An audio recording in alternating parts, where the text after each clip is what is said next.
are real-life stories as seen through my eyes, a young black woman, yet I am chronicling the stories of many. I am very aware that these are not just our stories. However, I have always been taught that if you're going to make a difference elsewhere, you must first start at home. This project, Real Talk on Love and Relationships, is going to get down to the good, the bad, and the ugly truth.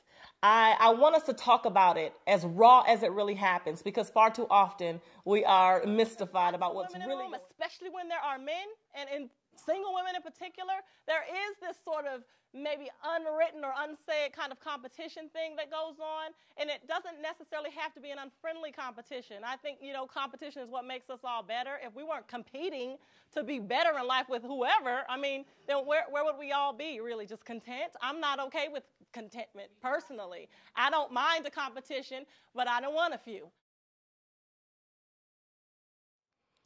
I have not always been at a place in my own life where I felt qualified enough to begin a dialogue or even to facilitate a discussion about the topic. Like many people, relationships, they're difficult. They're difficult to tell the truth about. So many people are confused and discouraged and unclear themselves, including me, at different times in my life where it really wasn't always, the best time. And, kind of while you're on the journey trying to figure things out, you don't really know if it's such a good idea to begin talking about it.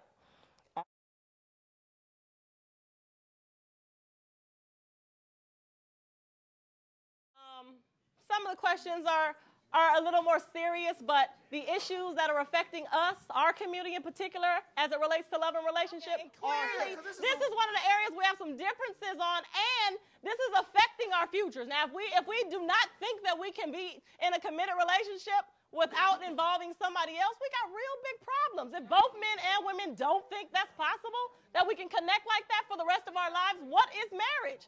What are we doing? If we really are saying that should a woman, personally, I'm going to answer, should a woman accept that as long as a man is taking care of the house and all of this? Hold on. That a man, as long as he's taking care of all of this, that I should accept that he's going to do this every now and then? Hell to the no. That's not okay. No, we should not accept that. That's not acceptable. You give him the cop-out. You allow him to be less than what he really can be in this life and what he was meant to be. Why should we accept that? That's ridiculous. To expect her to be like, yeah, all right, well, I'm going to accept that you just really not going to be living to your full potential and I'm really going to be nobody. Excuse me? I don't think so. It's not acceptable. It's not acceptable. I'm not saying that it doesn't happen. I'm not saying that it isn't real. But should a woman just kick back and go, okay, let's give in to the fact that nobody in here is going to just have her own man. We all just finna share. That's ridiculous. It's ridiculous to just ask a woman to accept that. Because I can take care of my own house, and I can take care of myself, and I can go out and do all this too.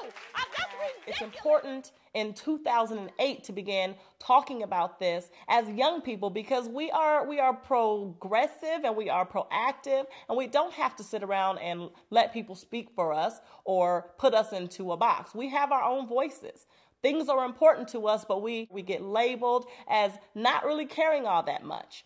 And true enough, there are many people that kind of take it lightly and that play a little more, but there are many of us who really care about what happens to our community overall, about how we're reflected in society, about our kids, the examples that our kids have to look up to, and ultimately the chances that they have to be successful. And I'll leave you with this brief description of who I am. I call this something like a superwoman.